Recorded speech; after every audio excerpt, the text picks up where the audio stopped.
Hello, in this video, we're going to introduce energy-efficient houses. Actually, we pay for the energy we use in our homes, schools, and places of work. Heating is the main use of energy in our homes, and since most domestic heating systems work by burning fuels like coal, oil, and gas, it's the main producer of carbon dioxide. And remember that carbon dioxide is a greenhouse gas and contributes to global warming. Recall that greenhouse gas is a gas in the atmosphere that absorbs and emits radiation within the thermal infrared range. And what's the global warming?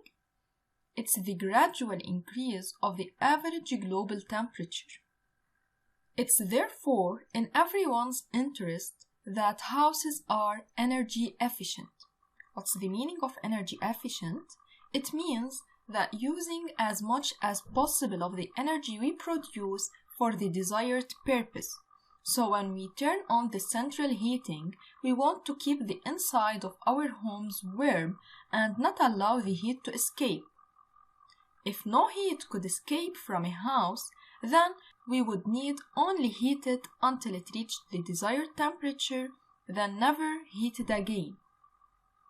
How this can be done? The key to energy-efficient housing is insulation.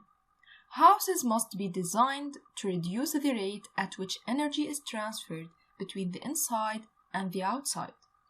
Follow us to the second video in order to understand more how we can insulate the houses.